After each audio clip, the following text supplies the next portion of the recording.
Nada, bienvenidos a esta nueva formación, a la segunda parte de la formación de ayer, de Francisco Alarcón, ¿vale? Recordaos previamente a todos y a todas que los que necesitéis las horas de curso de entrenador o algún tipo de certificado, tenéis que poner el código que os hemos mandado, ¿vale?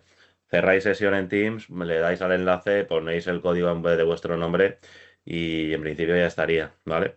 Em, Bien, para los que no estuvisteis ayer y no conozcáis a Francisco, él es doctor en Ciencias de Actividad Física y el Deporte, es profesor asociado de la Universidad de Alicante, es experto en ciencias del deporte, en el proceso de decisión, adquisición de habilidades deportivas y desarrollo del talento en baloncesto, e interesado en las bases neuronales del control motor. Además, es entrenador de básquet en el UCAM Murcia, ¿vale?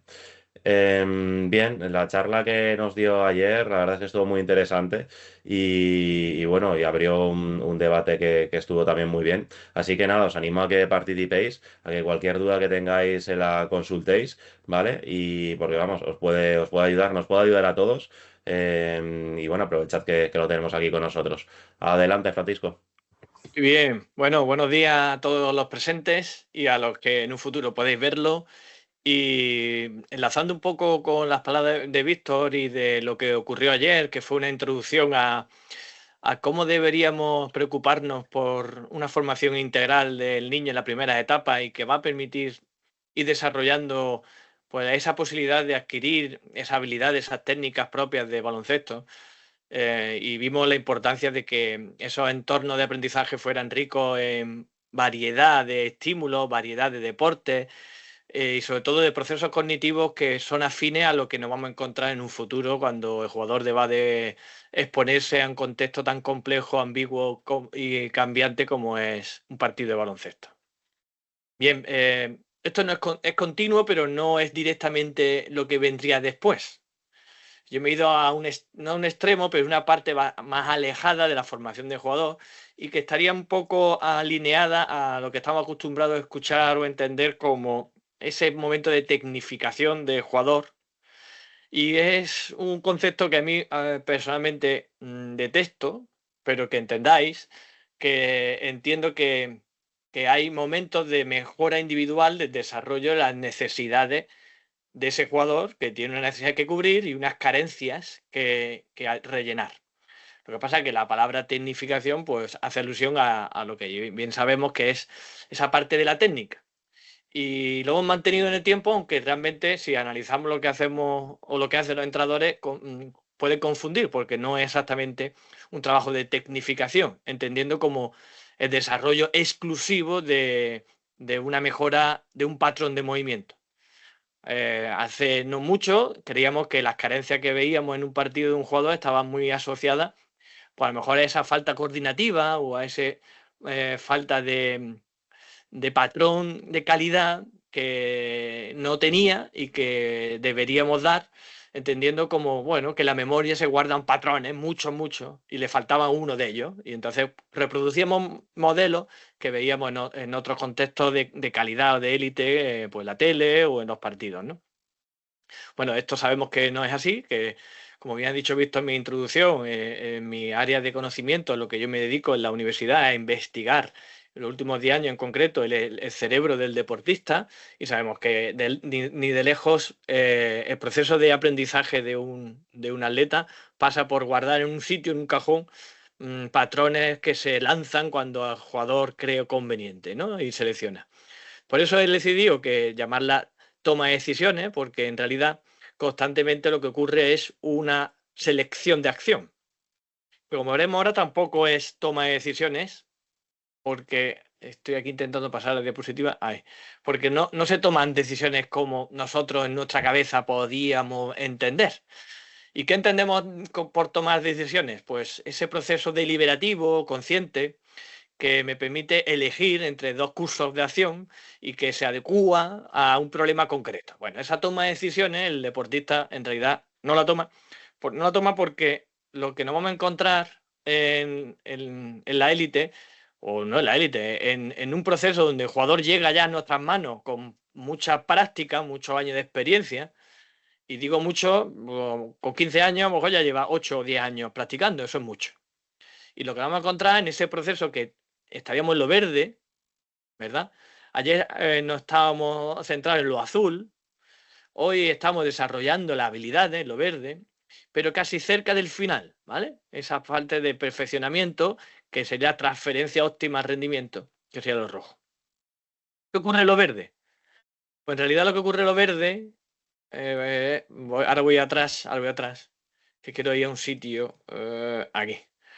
Lo que ocurre en lo verde es que el jugador, casi todas sus conductas son automáticas o tienen un grado de automatismo muy elevado. ¿Qué significa? Que cuando decide no lo hace deliberadamente, ni siquiera está decidiendo, solo está llevando a cabo aquella acción que se adecua más a lo que está ocurriendo y lo hace de forma automática. Con lo cual, si hablamos de toma de decisiones, no estaría decidiendo. Sería muy parecido a que tampoco sabemos de sobra que cuando hay un tiro libre no decidimos el ángulo del codo ni la cantidad de flexión de la muñeca, no decidimos, ¿no? Pues sería algo parecido, es automático.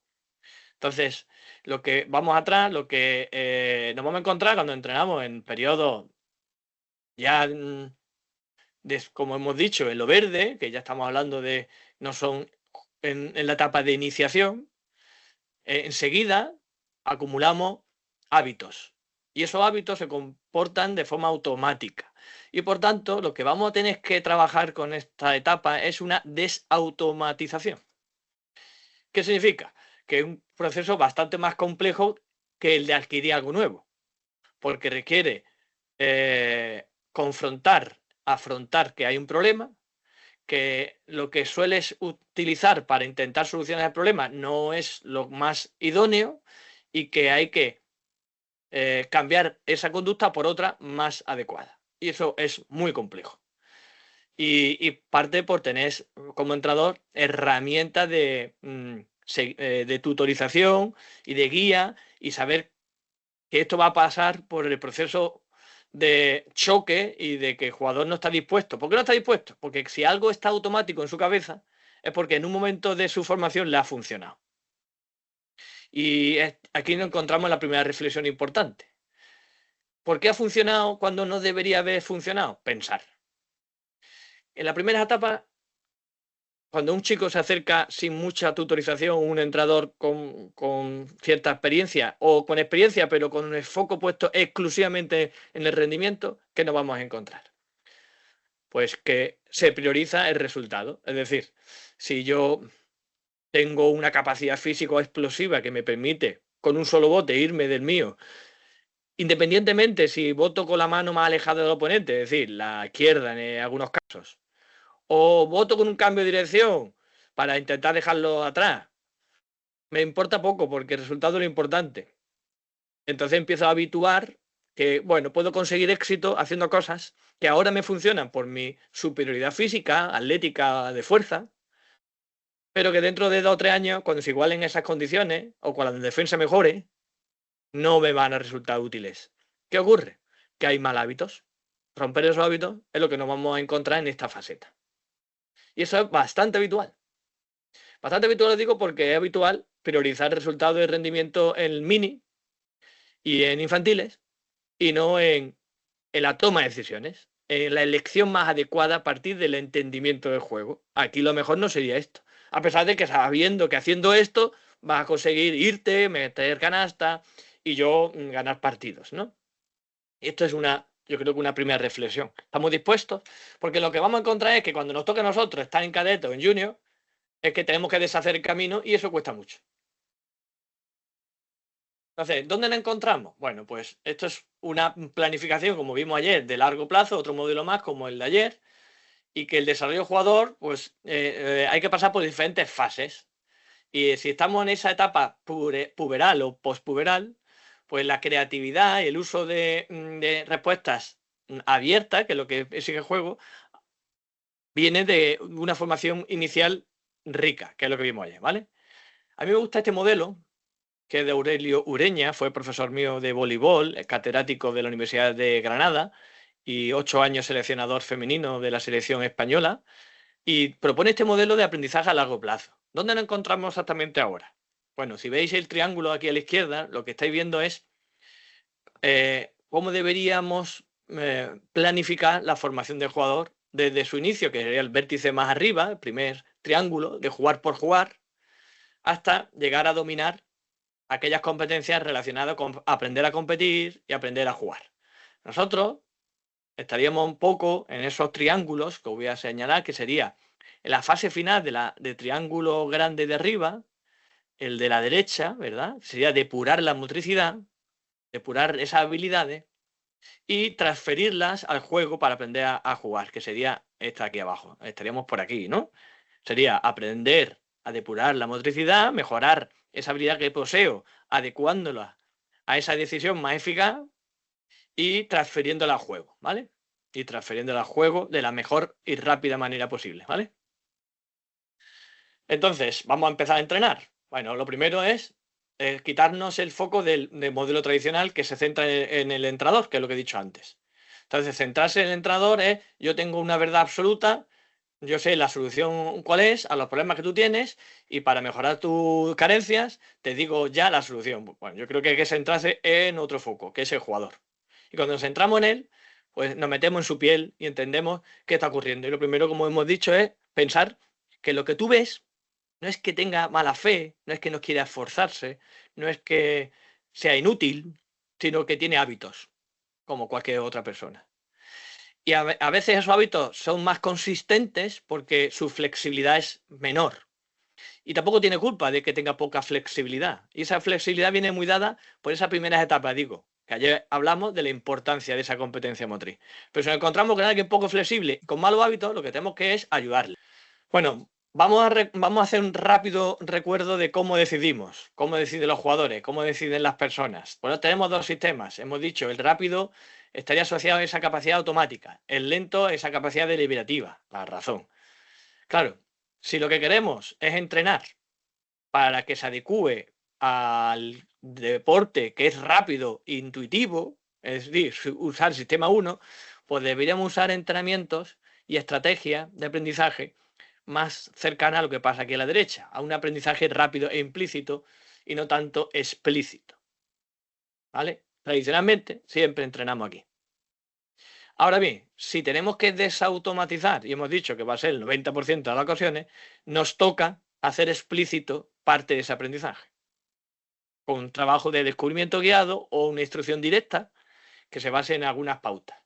Recordar, el automatismo no solo son patrones como el tiro libre, lo damos por sentado, sino también la toma de decisiones.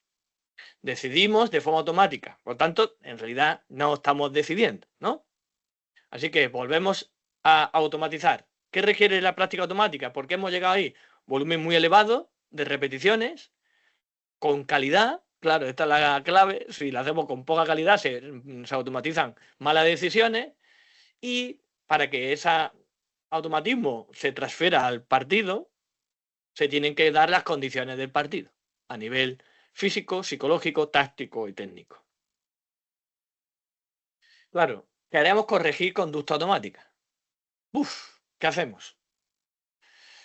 Pues esto requiere un proceso de empatizar con el atleta, con el niño, con el jugador, y que sea él el que esté dispuesto a hacerlo. Es decir, tiene que partir de él. Él tiene que valorar que el esfuerzo que hay que invertir ahora para cambiar algo que él se siente cómodo y que además va de la mano de empeoramiento temporal de ese rendimiento, aunque no sea bueno desde el punto de vista cuantitativo, de nuestro punto de vista como entrenadores, para él es suficiente. Estamos dispuestos a... El jugador está dispuesto a bajar aún más en un periodo de práctica ese rendimiento. Pues si él no está dispuesto es difícil, ¿no? Por eso digo que esta parte requiere esa parte explícita. ¿Y qué queremos conseguir? Pues hay que explicárselo con claridad. Estas son tus carencias, tu toma de decisión aquí falla, tus objetivos deberían ser otros, vamos a intentar que tus objetivos ahora sean estos. Así que esa parte de conciencia del error y ayuda mucho el vídeo, ayuda mucho el uso del vídeo. Que se vea jugador, que se vea jugador. También digo que, como digo, si no está concienciado no funciona. Yo estuve 2 temporadas en el primer equipo de ACB, en UCAM Murcia, bueno, incluso antes que fuera UCAM, en el Polaris War, Y recuerdo que mi trabajo era el trabajo de concienciar al deportista de sus errores. Yo era muy joven, claro, y tenía menos conocimiento y sobre todo poca experiencia. Y lo que me encontré era que el jugador siempre tiene una excusa. Siempre hay una excusa para decir, no, si esta es la culpa que el pase ha sido malo.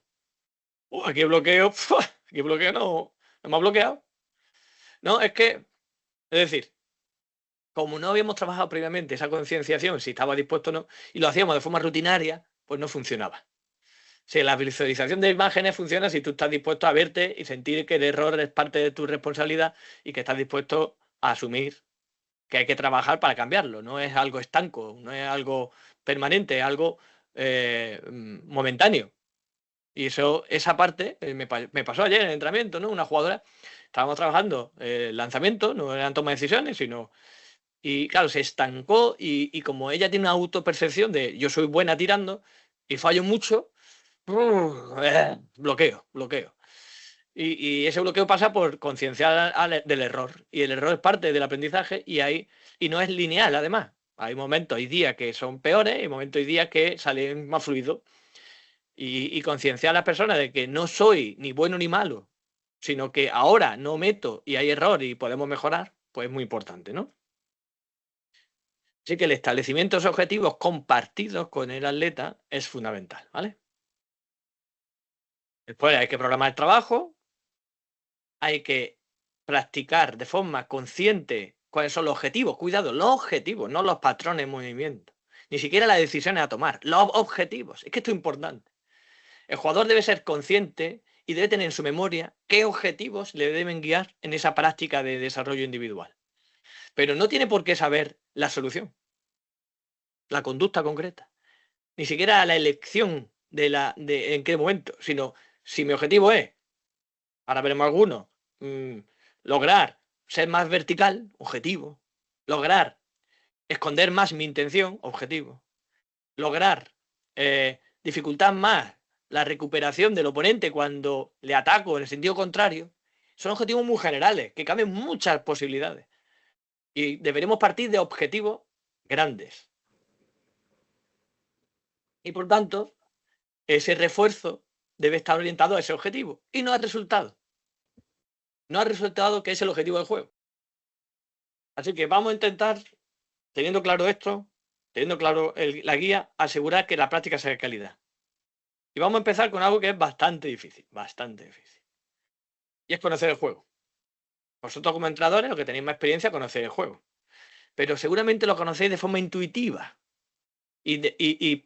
Escribir, es decir, deliberar, es decir, hacer declarativo ese conocimiento que poseéis, es un esfuerzo que hay que hacer.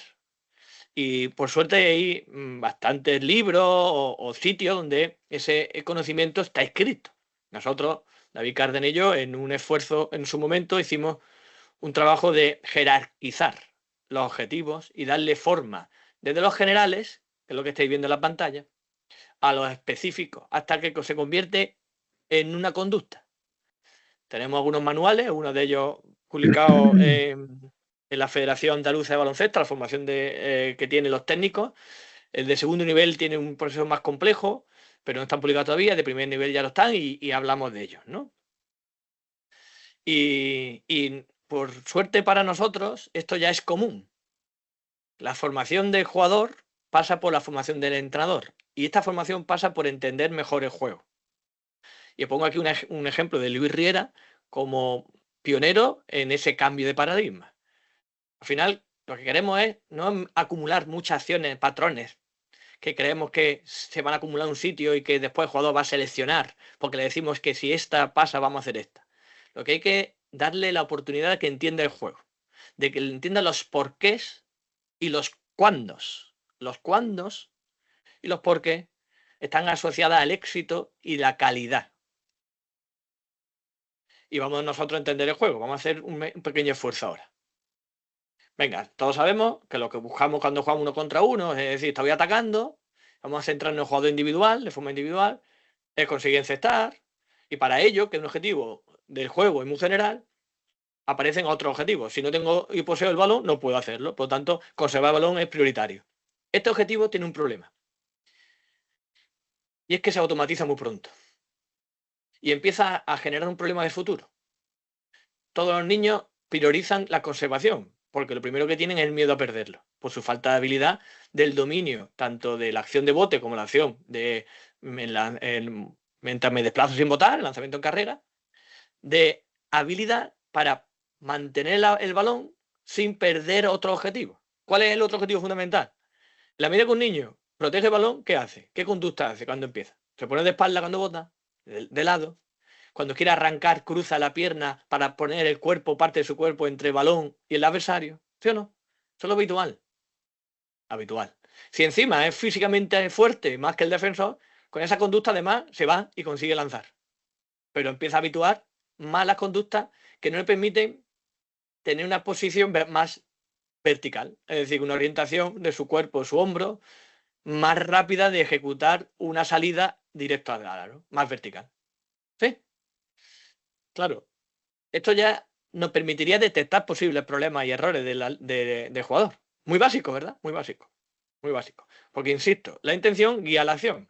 Nosotros tenemos que ver la acción, ¿vale? Y ahora interpretar qué le ha llevado al jugador a hacer esa intención, a hacer esa acción, qué intención tiene y que le ha llevado al fracaso.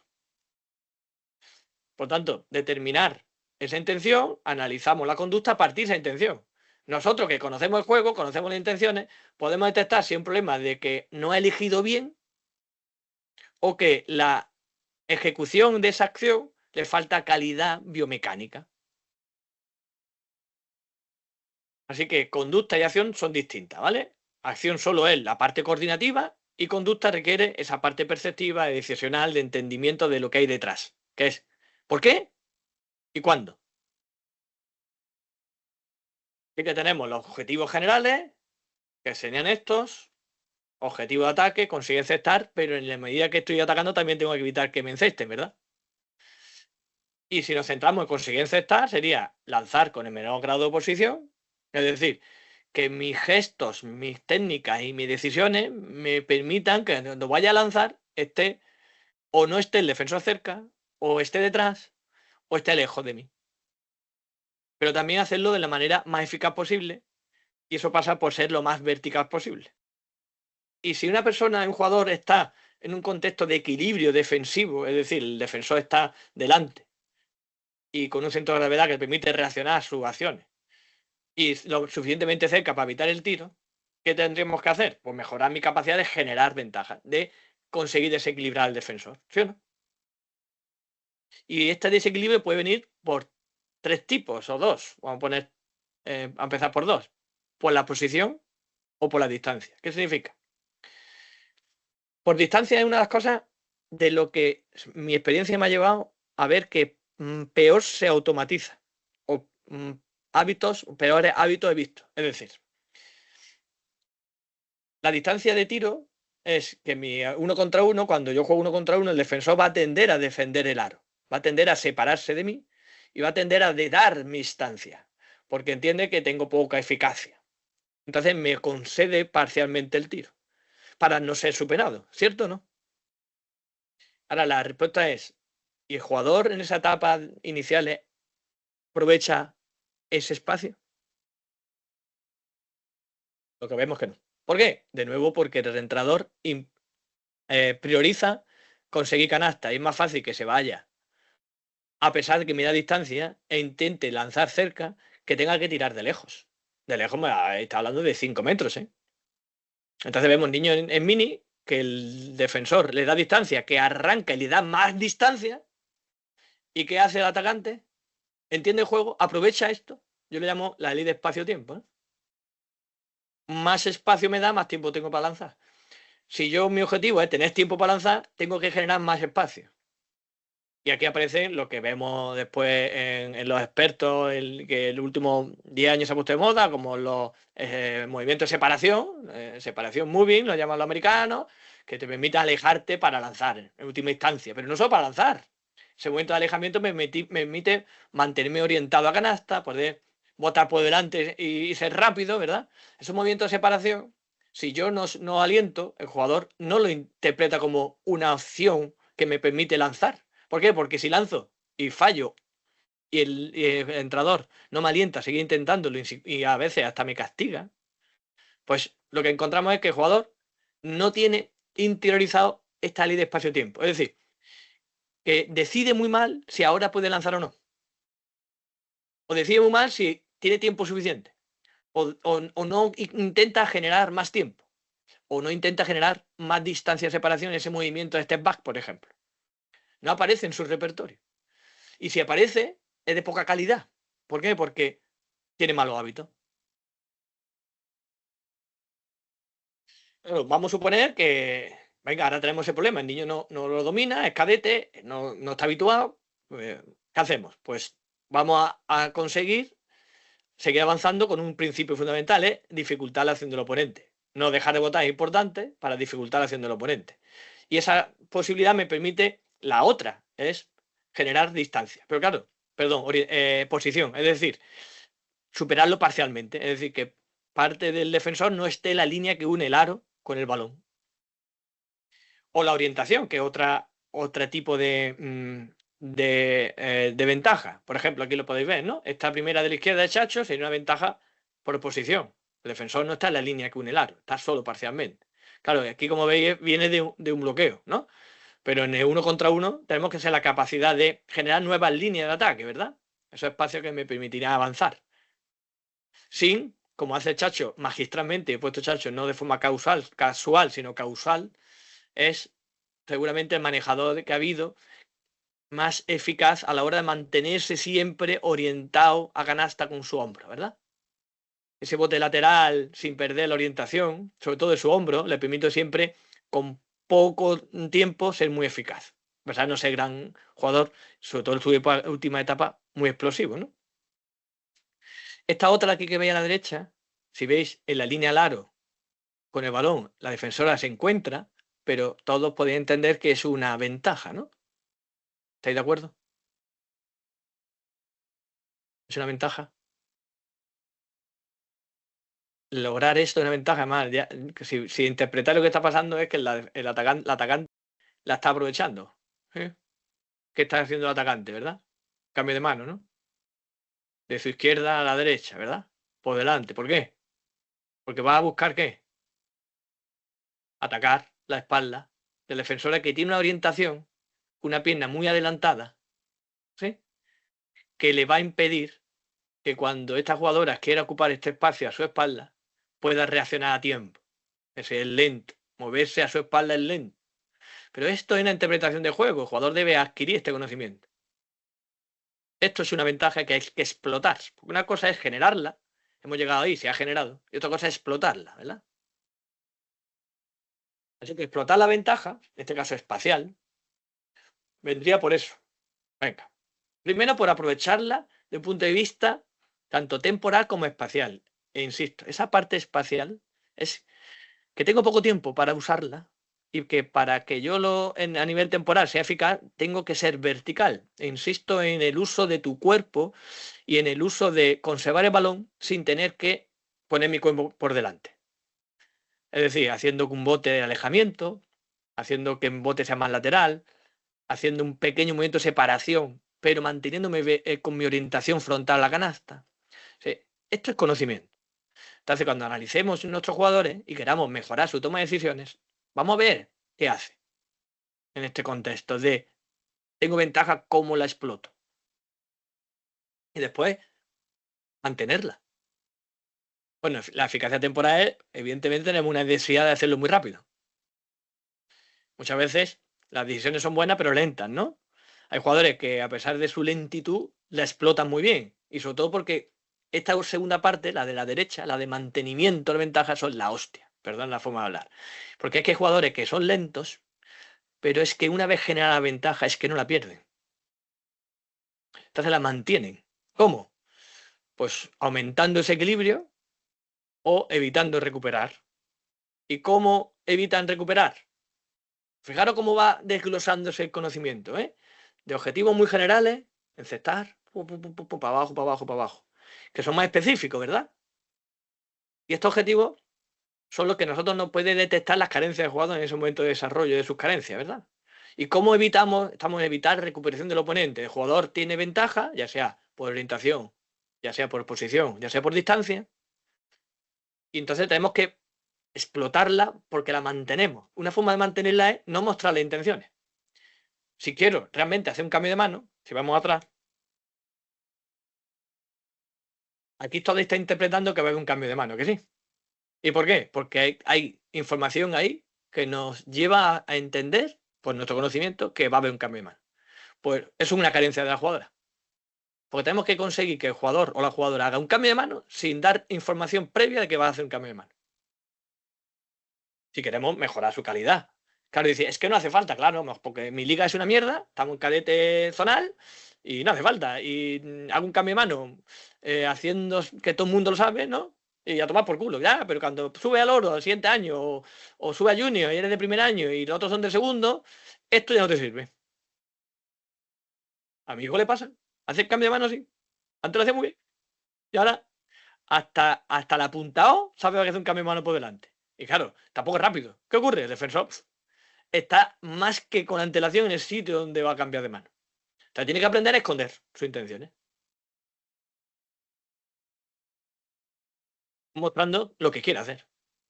Y después, conseguir qué decisiones debería seguir. Aquellas que le permiten moverse hacia sentido contrario de donde va la inercia del jugador.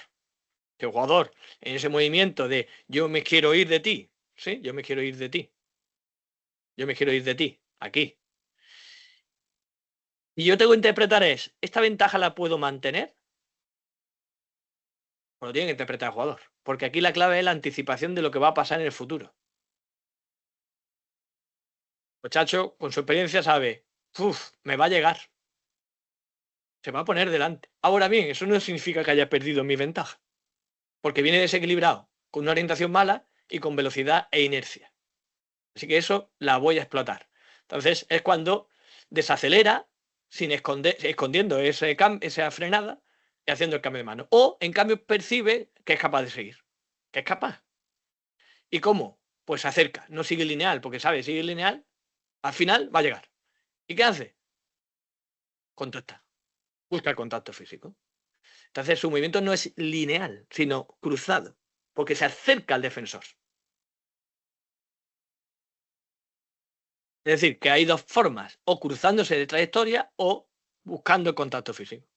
¿De qué va a depender? Del momento, del cuándo. Y esto no hay recetas. Es una regla, sí, pero que se diluye dependiendo de la velocidad que lleve, mi capacidad de fuerza, mi capacidad explosiva en relación con la del defensor, el espacio que queda. O sea, hay un montón de variables que influyen en que aprovechar esa ventaja buscando el contacto o cruzándome en la trayectoria depende de un montón de cosas. Entonces, el jugador experto, su experiencia le lleva a decir, creo que, y es solo una creencia, ¿eh? Creo que ahora soy capaz de mantenerme delante, voy a buscar el contacto. Creo que ahora voy a perder la ventaja, mejor le dejo pasar y entonces le ataco en sentido contrario. ¿Sí? Incluso cuando lo supero también me puedo cruzar dejándolo detrás, ¿verdad? No sé si a nivel visual hacéis la imagen, ¿no? Lo he superado, he dejado mi defensor detrás, no ha sido falta de contacto, pero sé que si estoy lejos del aro, le va a dar tiempo. Entonces lo que hago un zigzagueo, ¿no? ¿Sí? Es lo que pasa en el Snake tras la salida del bloqueo directo, ¿no? Por ejemplo, ¿no? Que el jugador ha aprendido a no tener que irse hacia el aro, porque para empezar hay una ayuda. Entonces lo que hace es hacer un zigzag, es una serpiente, ¿verdad? Algún ejemplo, ¿eh? Aquí unos vídeos.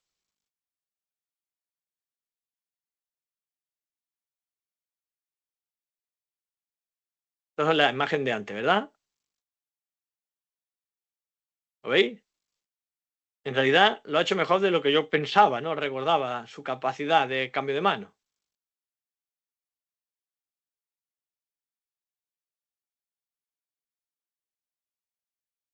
Dios, perdonad. No sé dónde está el play aquí para parar aquí.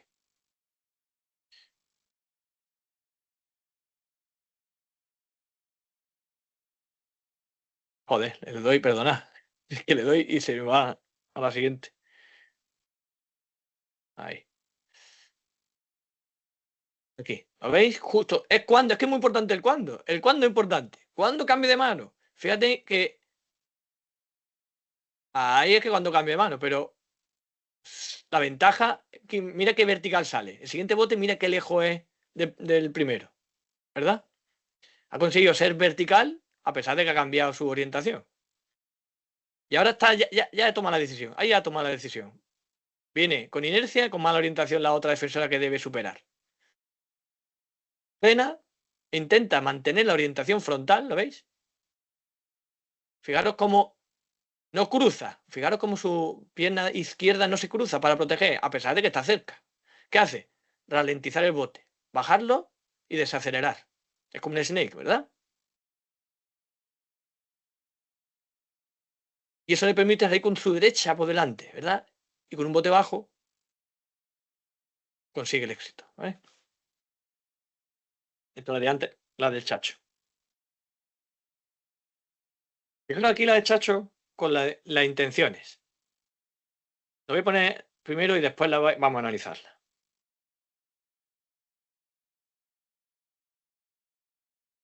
Mirad, tiene ventaja gracias al bloqueo,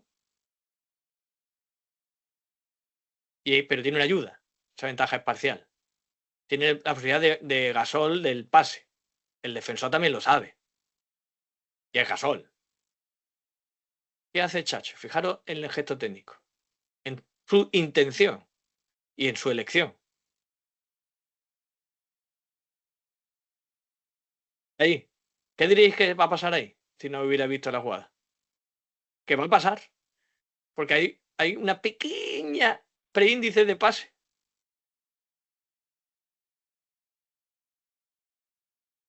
¿Veis?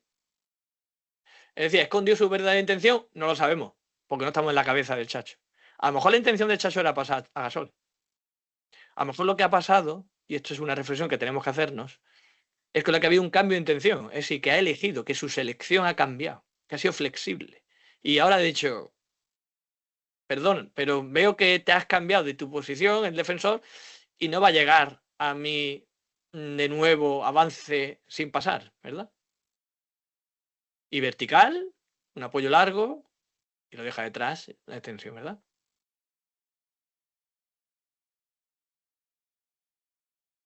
Última imagen y hacemos una parada por si queréis hacer alguna pregunta, ¿vale?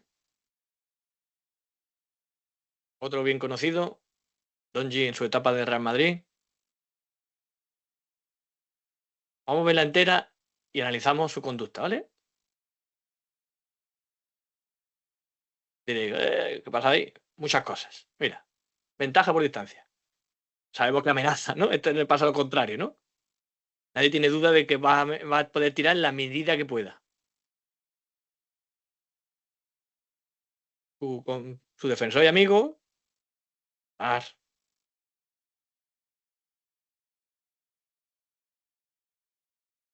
Hace un inicio de arrancada y ¿qué hace el defensor? Detrás a su centro de gravedad, levanta el pie de atrás para iniciar una posible acción defensiva de no verse superado, ¿verdad? Ya, ¿qué hace Donji? Imaginar el futuro. No me va a llegar al tiro si me voy y hago un step back. ¿Qué hace Donji? Pues empezar su movimiento de separación ahí. Ya empezar su movimiento de separación. Y mira la orientación del defensor. Ya es malísima.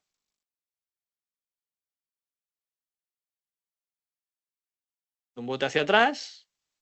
Y mira qué hace ahora Donji. Empieza a valorar la nueva escenario. El defensor se incorpora, su centro de gravedad es más inestable, se eleva y se acerca. ¿Y qué hace Donji? Esconder su intención, porque ahí ya ha decidido qué va a hacer, no va a tirar. ¿Por qué lo sé? Porque fíjate que no es real. Lo que hace es subir la cabeza, pero no sigue haciendo el gesto de tiro. Le pilla. Lo que pasa es que lo hace poco creíble, tanto así que el defensor le da tiempo a recuperarse. Pero aún así llega a una ventaja, y una ventaja posicional, no está 100% equilibrado y por orientación, que no es buena del todo. Aquí no es muy vertical Donji, pero le permite parar y generar una pequeña ventaja por distancia. Tampoco es suficiente, pero que el jugador defensor cree que sí y cae la finta, ¿no? Es importante pensar que si has trabajado bien, las carencias son distintas. Aunque la conducta puede ser la misma, las carencias no son las mismas. ¿Por qué? Porque el bagaje de jugador, de ser flexible y tener amplitud en su posibilidad de cambiar rápido de elección, es más fácil si has trabajado bien. Y entonces la pregunta, ¿y cómo hay que trabajar antes de este momento en el que estamos ahora? Pues con unas fases que no vamos a explicar y que tenéis alguna charla, David, mía, por ahí en YouTube, que serían las que permiten ese aprendizaje implícito, por ensayo-error, por indagar, que sería esta parte de aquí. Tareas globales donde se juega con normas donde esas normas facilitan la toma de decisión. Facilitan la toma de decisión. Pero no estamos ahí, ¿bien? Insisto, eso sería antes. Y globales donde aumentamos la dificultad en el momento que adquiere conocimiento. Nosotros estaríamos en globales dirigidas, que serían por aquí, o analítica en condiciones tácticas, que ahora veremos qué significa, ¿no? Pero ya sería más cerca de una instrucción más directa, como hemos dicho, y no tanto por indagación, ¿sí? Pero insisto que es importante haber trabajado mucho tiempo aquí antes. Cuando hablamos de esas técnicas de instrucción, nosotros, insisto, ¿qué instruimos? Tradicionalmente comportamiento, el patrón de movimiento, lo verde. Hay que ser consciente de que esto no es lo mejor. Porque esto es muy adecuado o no dependiendo del niño, y no digo que no se pueda hacer. Digo que para desautomatizar, lo primero que es el objetivo. Después esa intención que estamos viendo. Y después la regla. ¿Qué es la regla? Pues a ese pequeño objetivo parcial, asociarla al cuándo. Si ocurre esto, si el defensor va desequilibrado, aquí hay que intentar, ahora hay que intentar aprovechar esa intención. Y entonces la clave es, fíjate en los hombros. Las claves son aquello que anticipa lo que va a ocurrir. También hay un foco de instrucción. Fíjate en los hombros del defensor. Entonces, cuando instruyamos a esos cambios de desarrollo, de la mejora o de las carencias, debería ir de abajo, de arriba abajo, intentando que el comportamiento no se use hasta que no sea estrictamente necesario. Entonces, ¿y las tareas cómo deben ser? Pues manipulando el espacio, el tiempo, el material, el grado de libertad, y sobre todo el grado de libertad. Fijaros, esto no es mío, esto es del autor del tipo de práctica según donde estemos, ¿vale? Recordad, estamos en lo verde, pero esta fase final, esto no es temporal, ¿vale? Estos son diferentes objetivos. Lo que veis es, en el eje vertical aquí, en la izquierda, es el nivel de complejidad de la tarea, ¿vale? Y en el eje vertical de la derecha, que a ver si aquí en rojo, es el nivel de representación del juego, de realidad del juego, ¿vale? Que van de la mano, pero no tienen por qué ser sinónimos, ¿eh? Yo puedo mejorar, aumentar la complejidad y ser más analítico. Es que analítico tenéis que entender que es que sabéis de lo que pasa en el juego. No es otra cosa. Vale. Pues lo que dicen estos autores es, vale, nosotros estamos aquí y tenemos que progresar en nivel de dificultad, ¿verdad? ¿Sí? Mayor. Pero, fijaros aquí, en cambio, el rojo no es de mayor. El mayor está justo en el medio, ¿verdad? Lo máximo de transferencia es esta línea roja. O sea, yo aumento la complejidad, pero me estoy separando de la realidad. Porque lo que hago es manipular los grados de libertad. Prohibido hacer esto, obligatorio hacer esto. ¿Sí? Esto no es real. ¿Sí? Y la siguiente fase es subir y bajar en zigzag. Me acerco a la realidad abajo, me acerco a la realidad abajo, me acerco a la realidad abajo. ¿Vale? Y esto es lo que vamos a ver aquí. Que soy capaz de pasar de diapositiva. Ahí. Otra forma de entender dónde estamos sería esto. Otros autores, la práctica de segunda dificultad. Dificultad, eje vertical. Lo mismo, competitividad, es decir, grado de exigencia competitiva, eje horizontal. Cuando hacemos práctica de mantenimiento estaríamos aquí, en la dificultad media, pero a competitividad baja. Cuando queremos realmente cambiar, que sería práctica para aprender, tenemos que pasar a un nivel mínimo de umbral de confort, que esto es, el jugador aquí está automático, de la línea discontinua para abajo, automático. Y yo lo voy a obligar a que esté aquí. Buah, ya hemos dicho que es un súper esfuerzo para él, ¿eh? Ahora bien, esto sería ya la transferencia máxima, que es aprender a transferir. Solo aprendemos en esta zona de aquí. Parte de la práctica es de aprendizaje y parte es de transferencia, ¿vale?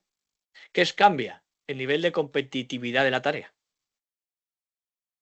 ¿Y qué es la competitividad? Las exigencias temporales, de consecuencias del error, ¿verdad? Entonces, tendríamos que empezar por una tarea que sea representativa de la realidad, es decir, global, facilitar, y esto no estaríamos aquí, la primera etapa, facilitar tareas facilitadoras, que sería la primera etapa implícito, no estamos aquí. ¿Nosotros dónde estaríamos? Cerca del analítico aquí, esta parte de aquí, que ahora veremos. Esto, insisto, la libre exploración ya ha pasado. La primera etapa, no estamos ahí.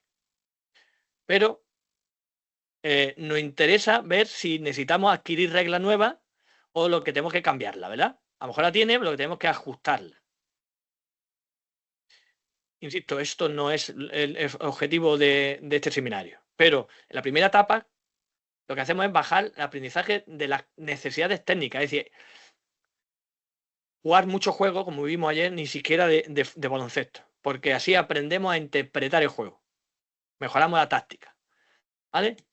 Ahora, ¿dónde estamos ahora? Ahora sí. Vale. La exigencia de juego técnica la dejamos como son, como es el juego, y que reducimos para que esa complejidad sea óptima, difícil pero óptima.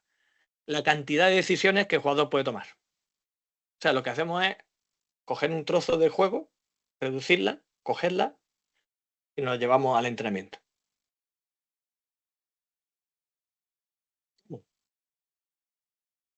Manipulando el grado de libertad de defensores y atacantes. ¿Vale?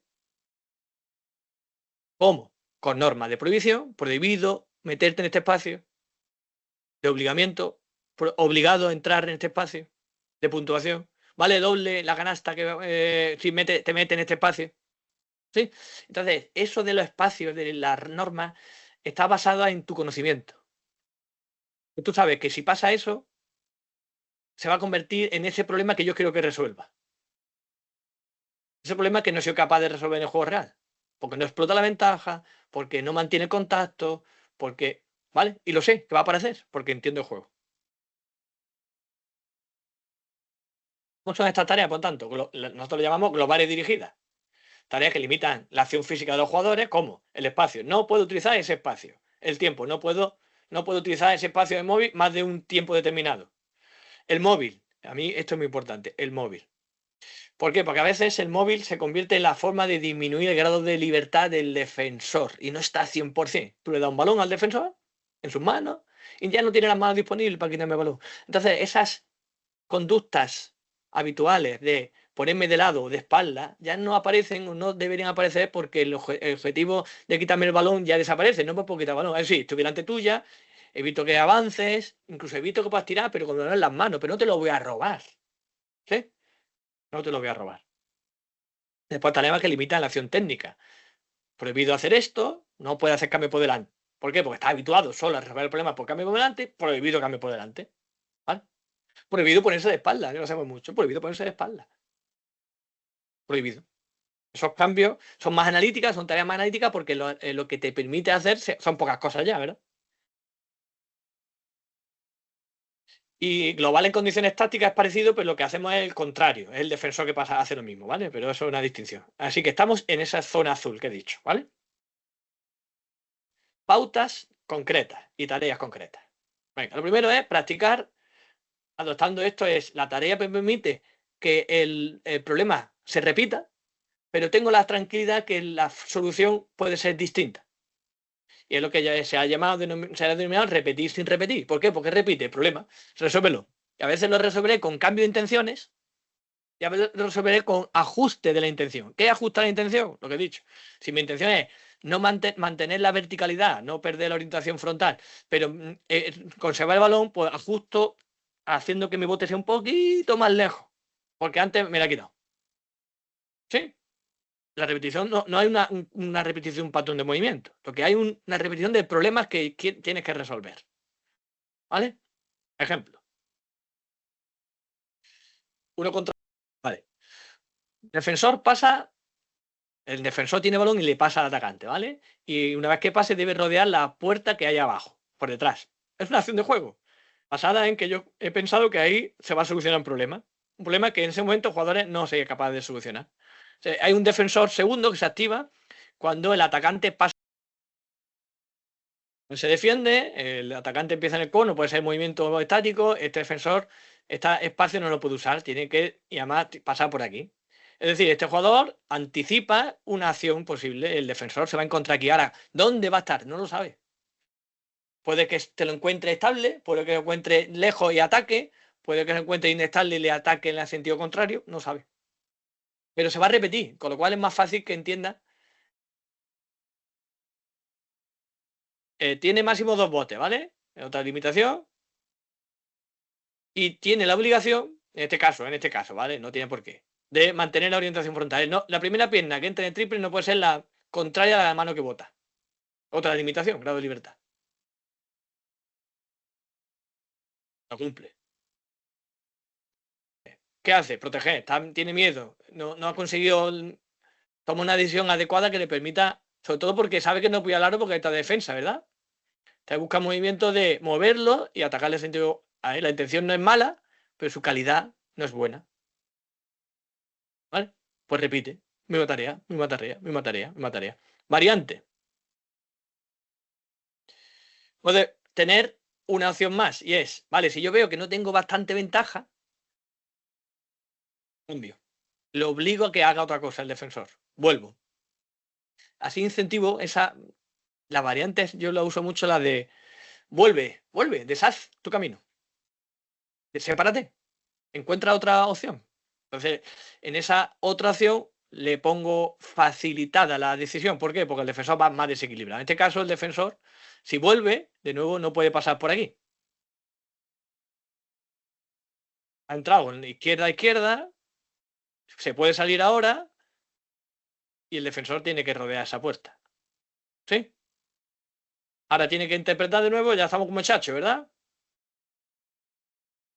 Ventaja, pero con un defensor que viene desequilibrado, pero en la línea al aro, ¿no? Ventaja por distancia, tiene que elegir. Bueno, ya en este caso, usa un step bar. Step bar, no, perdón, un Eurostep. ¿Vale? Así que la calidad de la práctica, cuando hagamos tareas, debe permitir que lo que yo quiero mejorar o cambiar aparezcan facilidad para que el atacante anticipe lo que va a pasar.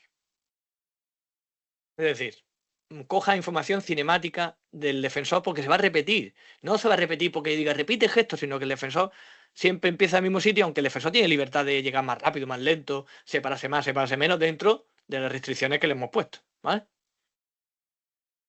Cero. ¿Cómo conseguir que se parezca lo más posible? Aumentamos la transferencia. No solo la complejidad, la transferencia. ¿Cómo lo hacemos? Porque se consiga dar las condiciones más parecidas al juego. ¿Vale? Ese rustro de restricciones, por ejemplo, otro ejemplo. Lo que quiero es que aprenda a explotar la ventaja que no sale con contacto físico. Yo no digo que tenga que contactar, no he dicho nada. Le digo, sabemos que tenéis problemas, cuando tenéis ventaja la perdéis. Vale, pues obligatorio, 5 botes dentro del espacio, con una defensa desequilibrada y que hasta que no dé 5 botes no puede salir de ese espacio. Y que además te encuentre otro defensor. No sé si en este caso es defensor o no. Le obligo al pasador, al defensor, después de pasar, tocar el cono contrario. Hay un espacio, por lo tanto, está de culo, es fácil ocupar este espacio, pero que sabe que esta ventaja tiene que saber qué hace con ella. La explota. ¿Cómo la explota? Tiene que dar 5 botes. Lo obligo a tener que explotarla si no quiere perderla.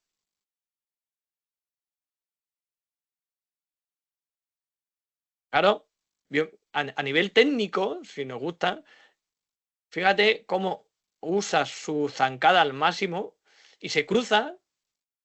¿Ves cómo ese pie cruza para dejarlo detrás? Pero yo no le he dicho a este jugador que lo haga, ¿eh? Le he puesto un problema y le he dicho, tenéis que solucionar este problema. Y tenéis una carencia, es que perdéis las ventajas. Y como el defensor no se puede salir tampoco del espacio restringido, ¿vale?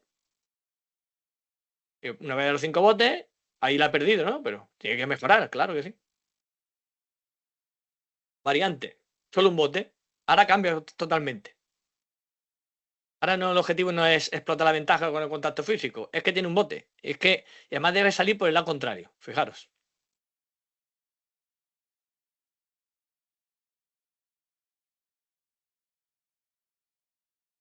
El mismo ejercicio de partida, lo que pasa es que tenéis el espacio que está restringido, por donde no se puede salir, es que antes era obligatorio salir. Este de aquí. Y solo tienes un bote. Con lo cual le obligo a que si quiero mantener la ventaja, lo haga eficiente, es decir, lo más vertical en ese espacio y temporalmente, ¿no? Por lo tanto, una biomecánica que permita esa eficiencia, ¿no?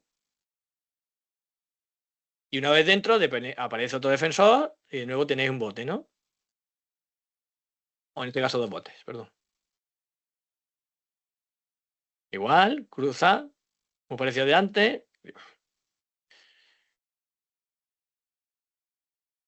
De nuevo, tiene que buscar el contacto físico, ¿verdad?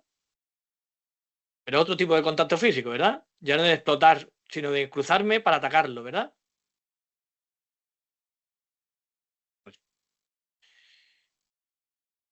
Bueno, aquí habría otra variante 2, que es con más grado de libertad de bote y, y puedo de nuevo volver, deshacer. Si veo que no hay suficiente ventaja, puedo deshacer y obligo al defensor a que no pueda entrar, ¿no? Entonces, puedo deshacer y me permite jugar más. Bueno, si veis, atacante con balón es un rectángulo formado por puertas. Defensores están fuera del espacio. Atacante tiene que elegir por cuál de las dos entra. ¿No veis que hay dos donde está el atacante con balón? Hay dos puertas. La de la derecha, la de la izquierda. Si entra por la derecha, debe salir por la de la izquierda. Restricción, grado de libertad, para que se busque la vida. ¿Vale? Atacantes entran en el momento que ellos entran. Y una de las variantes es, vale, deshago el camino. Me puedo salir del cuadrado y obligo a los defensores a salir del cuadrado. Y aparecen e incentivamos los movimientos de separación. En este caso no se ve, ¿no? Solo es justo que aparezcan dos defensores, uno con ventaja aquí y otro con ventaja aquí, y cómo la aprovechan. ¿Cómo la aprovechan? Pero si lo consigue, ¿verdad?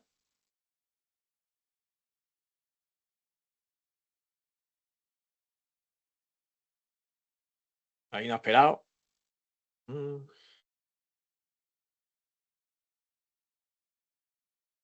Ahí, fijaros que lo ha intentado y lo ha solucionado con un in and out, ¿verdad? Vale. Más tareas. Otro clean, en este caso de David, en la Zubia. El objetivo, lanzamiento en carrera, ¿vale?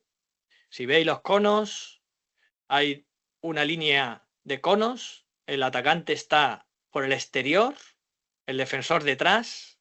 Y lo que está explicando David ahora es, atacante cuando quiera puede entrar por la puerta que quiera de conos.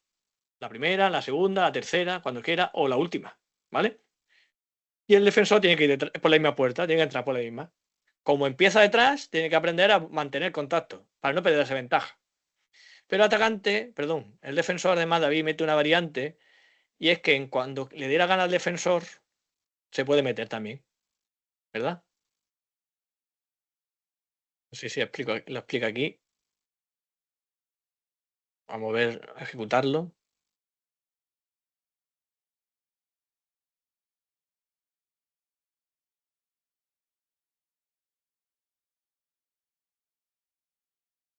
La última puerta, ahí ha perdido la ventaja.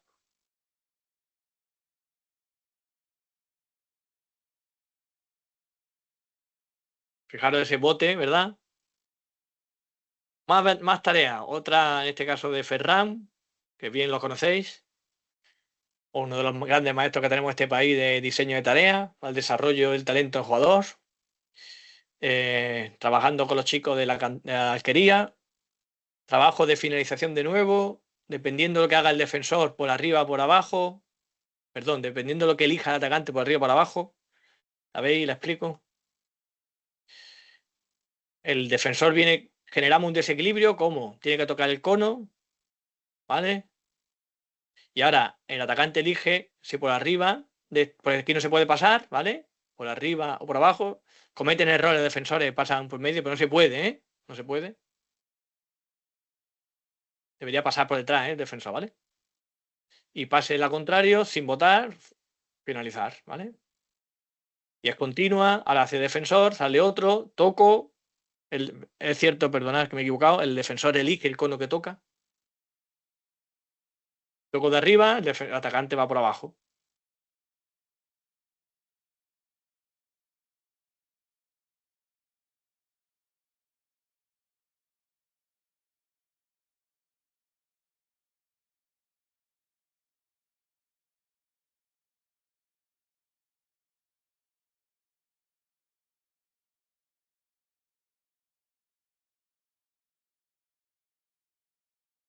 Más tareas, David, en su club. Finalizaciones de nuevo. Se pone aleta para generar más espacio para dificultar las finalizaciones, ¿vale?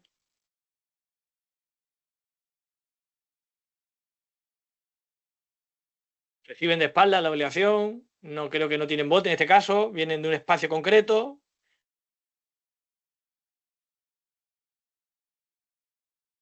Una recepción de lado y solucionar el problema, sin votar.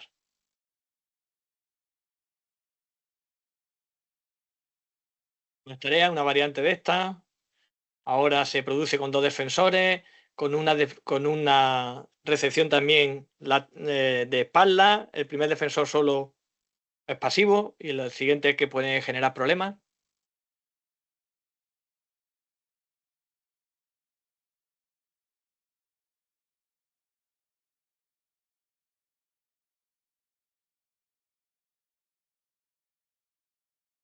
Entonces tienen bote, ¿vale? Claro que la solución es distinta, ¿eh? El problema es el mismo, tiene un bote. ¿Qué ocurre? Que David juega con qué le ofrece al defensor, atacante. A veces se cruza, a veces se pone espalda, a veces va por él, a veces a distancia, a veces hace la finta. Claro, aquí es un trabajo de perfeccionamiento porque el defensor está muy controlado, porque es el entrenador, claro. Todo lo que deberíamos integrar como lo que entendemos hoy en día como tecnificar, ¿no? Yo lo llamo tecnificar, ¿no? Repetimos, mismos problemas, pero soluciones varias, dependiendo del grado de libertad que le vayamos dando al jugador. Una más de pase, y se asocia, creo que Ferran, una de sus grandes dotes es descomponer los bloqueos directos para facilitar la progresión de enseñanza de la habilidad necesaria para el uso del bloqueo en las primeras etapas. Un maestro, no hay nadie como él haciendo esto. Y aquí otra tarea suya, de otro clic de la Zubia, lo va a explicar él, ¿vale?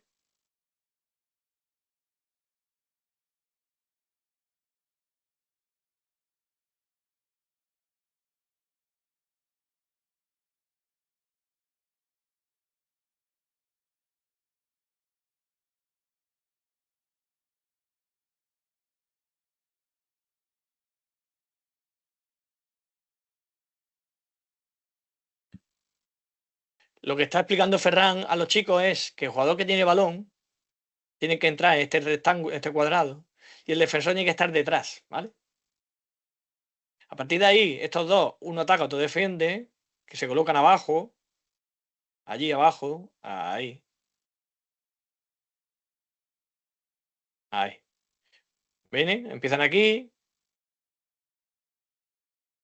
se viene, el atacante entra, el defensor tiene que estar fuera del cuadrado. Este viene, tiene que cogerle el cono al que está fuera, ¿verdad? Lo lleva en la mano, ¿lo veis? Y plantarlo dentro del cuadrado, ¿vale? Uno se convierte en atacante, otro defensor, y este en cuantito el defensor del jugador con balón salga del rectángulo, que es obligatorio salir. para pasar, y es obligatorio 2 botes para pasar, y está prohibido pasar dentro del triple, aunque aquí veáis que lo haga, pero Ferran explica que no. Ocurre eso, ¿no? Ahí. ¿Veis? Lo planta, el otro lo tiene que coger y genera un desequilibrio. Y este tiene que dar 2 botes fuera del rectángulo, del cuadrado, perdón, para poder pasarle. Ahí lo vais a ver más dinámico ahora.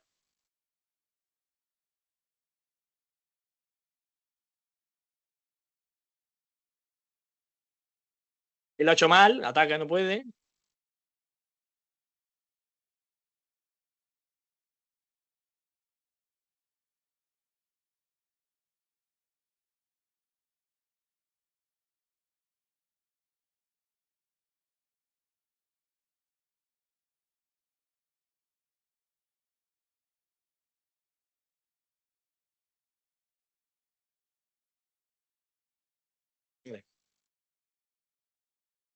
Aquí lo está explicando porque... Ahí.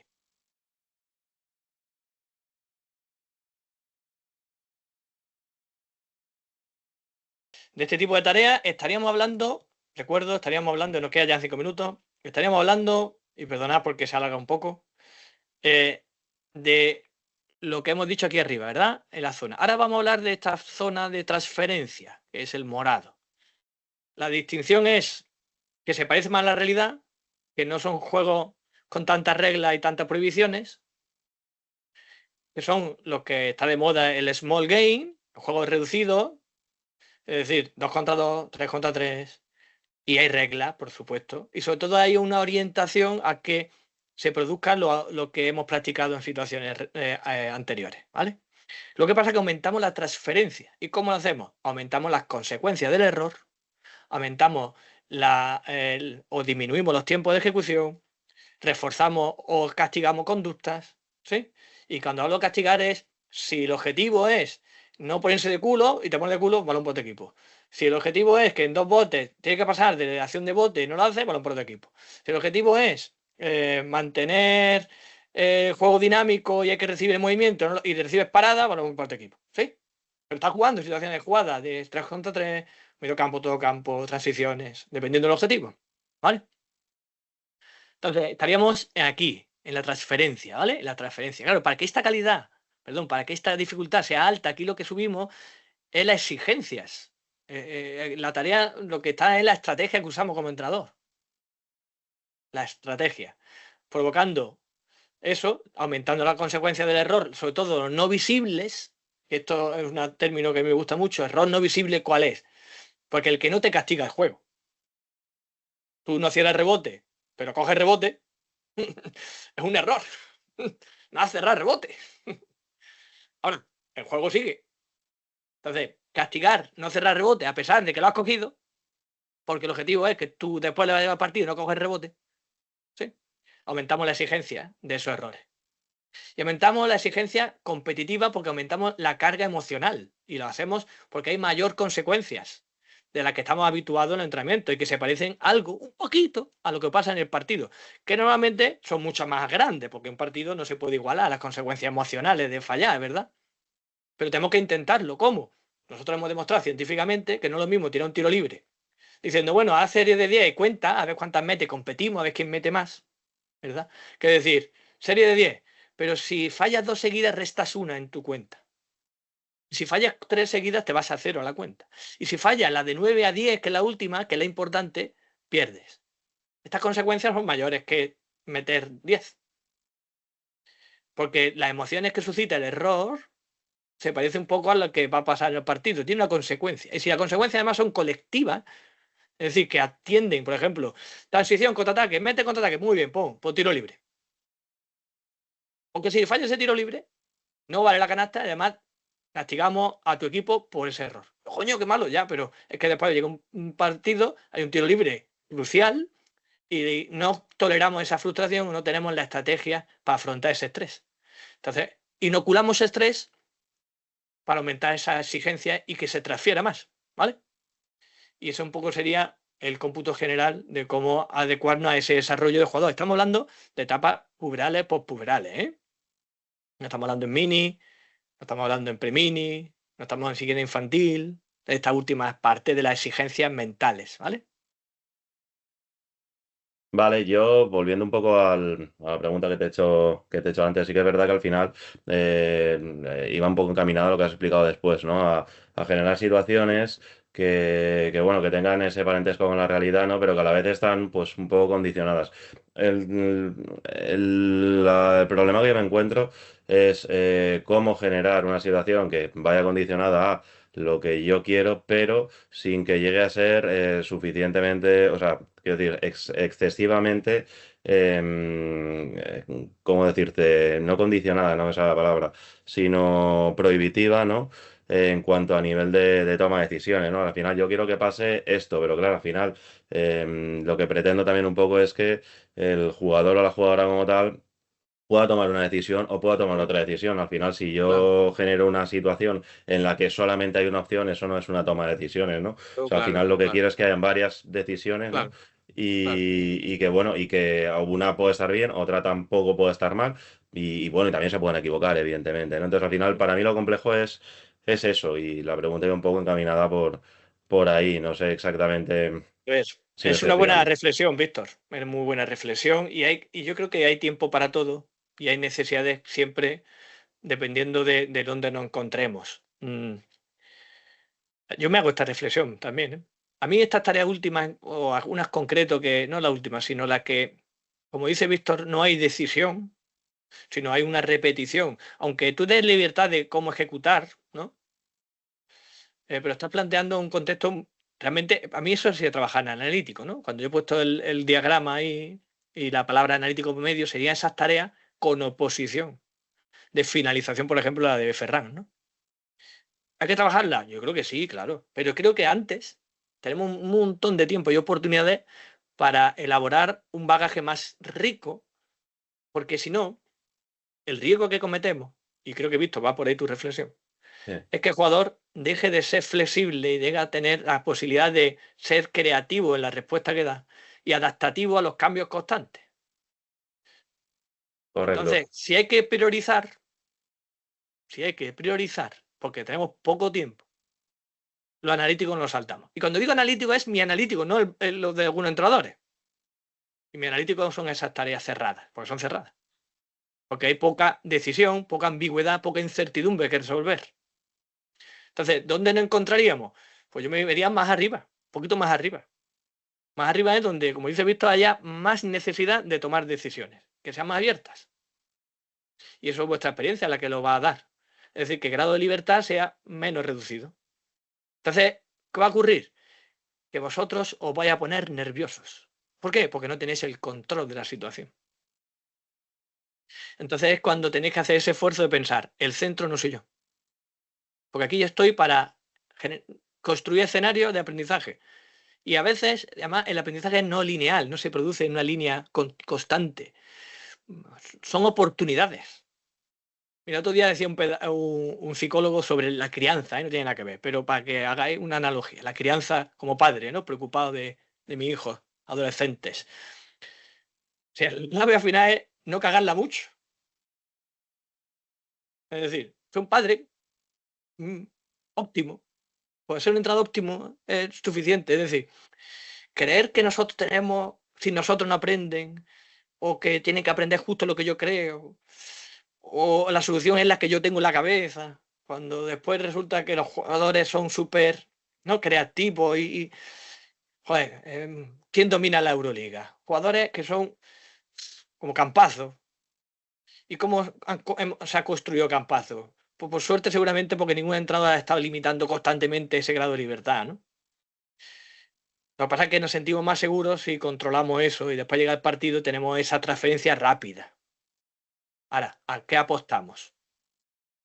A construir jugadores que además, sinceramente, para mí la relevancia de nuestra función como entrenadores debería ser la adherencia a la práctica deportiva, la continuidad en nuestro deporte durante años, la pasión por nuestro deporte. Os aseguro que se consigue más con una faceta de creatividad, de exposición, de autonomía, de crecimiento personal y de guía, por otra parte, que la de analítico y que bien domina el lanzamiento a pie cambiado o parte de paso, ¿no? Y que bien lo hace. Y me siento muy orgulloso de eso. Pero también te digo que ahí entra mucho la opinión, la mía, digo. No, claro, yo lo que sí que me he encontrado también muchas veces, imagino que el resto de los que estáis aquí, pues también es gente, son jugadores o jugadoras que técnicamente pueden ser muy buenos, ¿no? O sea, en el 1 por 0 pueden ser muy buenos y pueden hacer mil historias distintas, pero en el momento en el que tiene un defensor, una defensora delante, pues no son capaces de aplicar eso a la situación real del juego, ¿vale? Entonces, bien, entiendo que las tareas tienen que ser lo más parecidas a la realidad posible sin caer tampoco en el todo vale, ¿no? O sea, al final tenemos un objetivo, tenemos que cumplir ese objetivo, pero que tenga varias soluciones, es lo que a mí lo que más me gusta, ¿eh? No sé, es un poco a modo de reflexión, ya te digo, o sea, trabajar analíticamente un gesto técnico para después, bueno, sin una transferencia real al juego, tampoco le veo excesivo sentido, sinceramente, ¿vale? Después tampoco no lo van a saber utilizar, básicamente, bajo mi punto de vista, ¿eh? Eso, Víctor. Y además que tenemos tanta solidez en el ámbito científico que soporta esa afirmación tuya, Víctor, que tenemos que ser conscientes de que porque se haya hecho siempre o muchos años así y haya funcionado y creamos que infiramos esa causa-efecto a lo que esa práctica descontextualizada y veo que después el jugador, bueno, hoy no es antes y antes era otro momento. Y esa práctica analítica, yo tuve la suerte de compartir ese año de Polar War con un jugador internacional bastante laureado y de la antigua Yugoslavia, bueno, es montenegrino, fue seleccionador sub-23 hace poco, y Nenad Markovic, y decían, no, sí, sí, está muy bien la práctica analítica. Y es yugoslavo, me decía a mí. Pero se pegaban 40 minutos antes de que llegara el entrenador, jugando lo que daba la gana. El entrenador se iba, le daba la llave a Nena y pegaba otras 2 horas jugando a lo que le daba la gana. ¿Sí? ¿Me explico? Sí, Entonces, sí. claro, después decimos, no, era el yugoslavo que con la práctica analítica jugaba así. Ya, ya. ¿Y lo otro qué? Entonces, nosotros tenemos que ser conscientes que el otro ya no existe. Ya no existen 2 horas de práctica de baloncesto en la calle ni en el pabellón abierto. Depende de nosotros. Sí, por tanto, hay que apostar y hay que apostar por la adherencia, por lo primero. Perfecto, pues yo, si alguien tiene alguna cuestión más o quiere añadir algo, adelante. Tenemos una mano levantada, adelante. Sí, bueno, buenas tardes y para empezar, gracias por la exponencia, muy enriquecedora. Quería hacer solo una pregunta de acuerdo a lo que estaban comentando recién. Entiendo que las situaciones reales es lo que más puede beneficiar al jugador para que aprenda un poco a través de los estímulos tomar las decisiones. Pero creo que también hay una fase donde tiene que automatizar un poco el tiro ese. Entonces, el sin oposición creo que también forma parte un poco de eso. Quizás en un ejercicio donde planteamos una situación real, sabiendo que más o menos los tiros que puede convertir pueden ser de una cierta manera, yo creo que también un poco antes de empezar el ejercicio, el tema del movimiento para que la persona pueda de alguna forma empezar a automatizar lo que puede llegar a ser la solución final, también creo que forma parte de ese proceso. O es directamente dejarlo frente a la situación real y que el jugador tome la decisión, siempre con oposición.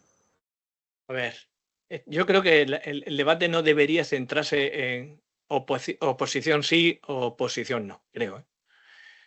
Creo que la transferencia se produce cuando los procesos cognitivos son similares.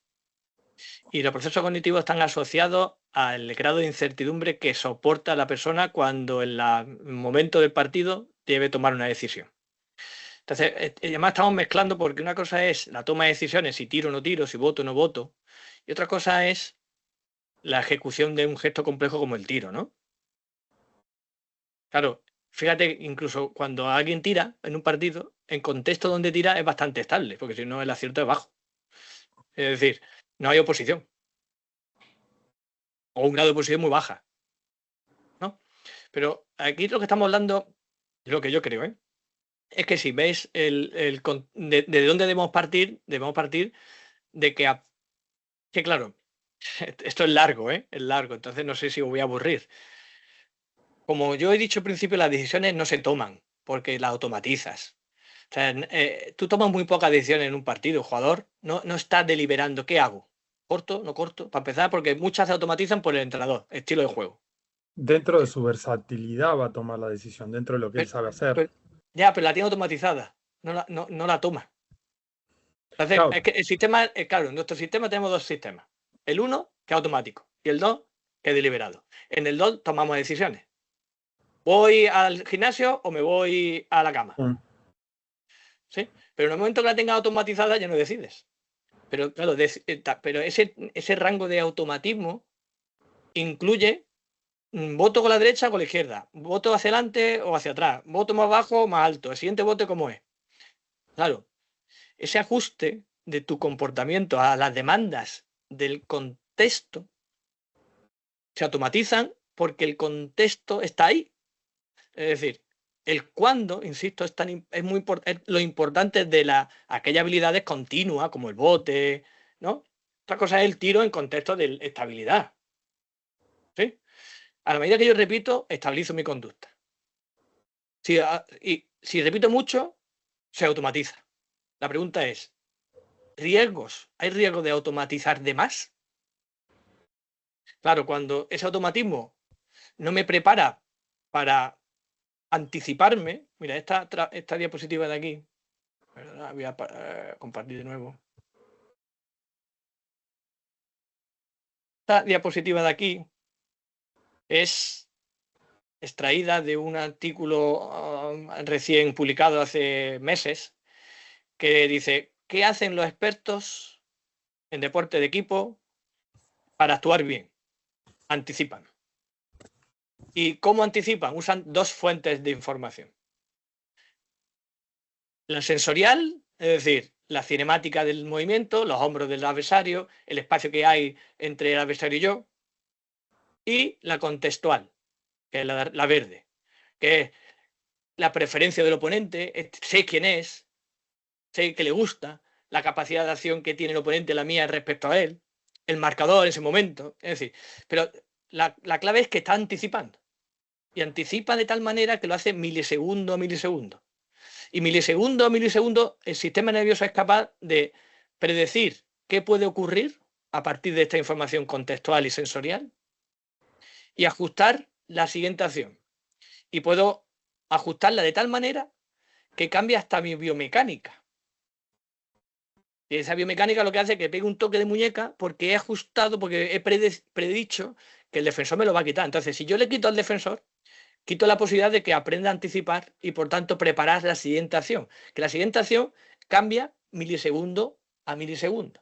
¿Cómo va a tener esa capacidad ningún jugador si de repente lo que hacemos es creer que automatizando? Porque la creencia falsa de que automatizo un patrón, un gesto, es como se guarda todo ese gesto, ¿no? Ese gesto es un complejo, ¿eh? Es complejo. O sea, un montón de grado de libertad de articulaciones. ¿Dónde se guarda? ¿En qué parte del de almacenamiento de cerebro se guarda?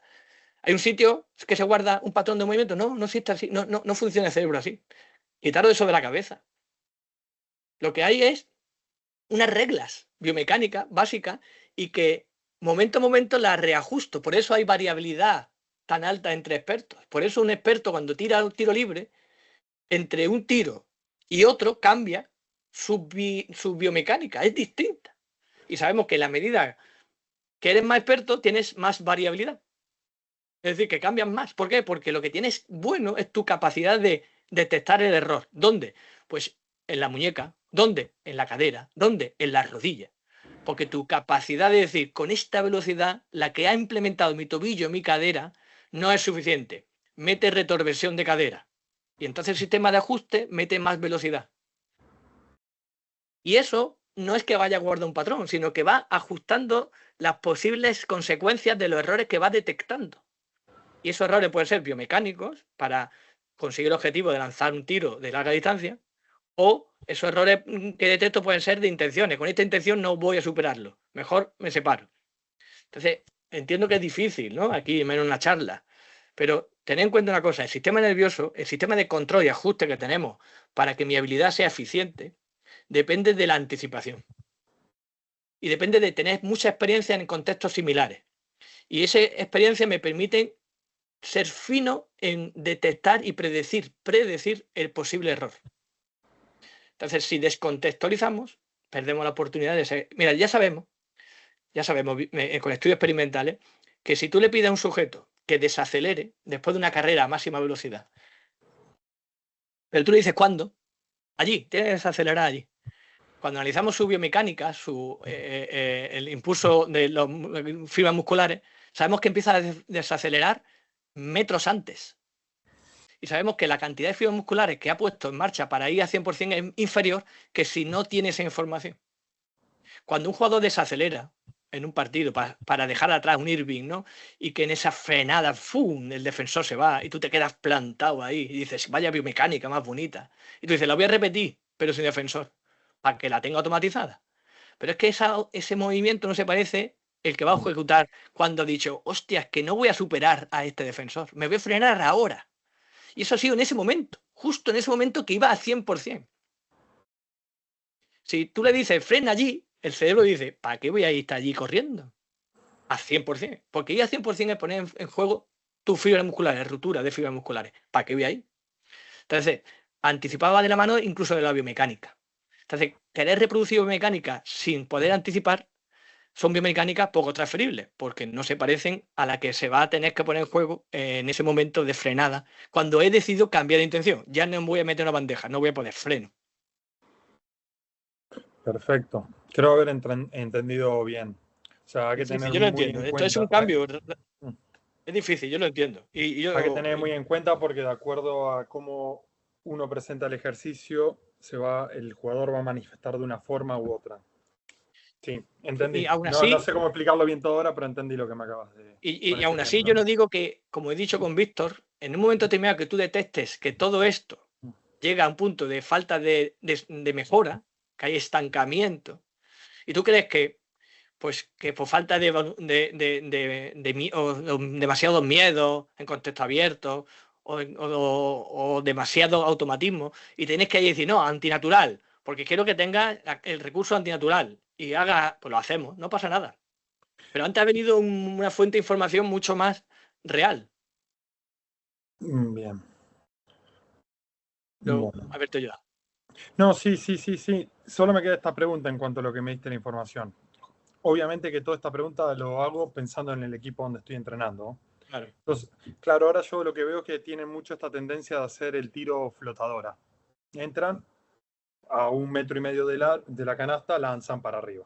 Entonces, claro, yo le digo a los chicos, ustedes están imitando a jugadores profesionales que tiran 100 tiros de esos por día. Ustedes no lo hacen y después pretenden encestar en el partido.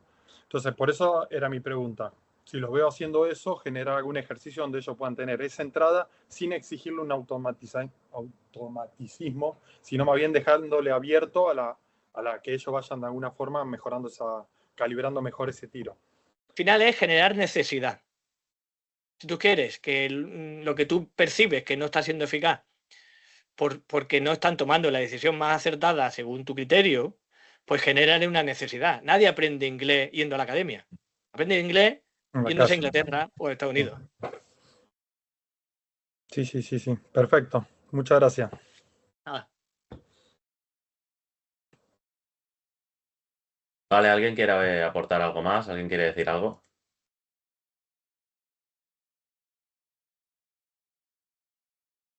Bien, pues muchísimas gracias, Francisco, por este segundo taller, este segundo seminario. Gracias por la información, por todo el trabajo que has hecho, que me parece súper interesante y súper enriquecedor. Gracias a todos los que habéis estado en esta formación y en la de ayer, ¿vale? Y os invito a que continuéis en este tipo de formaciones, que en breve se publicarán las de los próximos meses en la página de la Federación. Nada, si quieres despedirte de ellos o decir alguna cosa. Nada, que comprensión, que entiendo la dificultad de cambiar el paradigma de pensamiento, pero igual que dije ayer, esto ya está en marcha, está en muchos sitios y hay que, una de dos, o te subes o te dejan detrás. Así que os animo a que subáis al carro. Pues muchísimas gracias a todos y nos vemos en la siguiente. Un Muy bien. saludo. Hasta luego.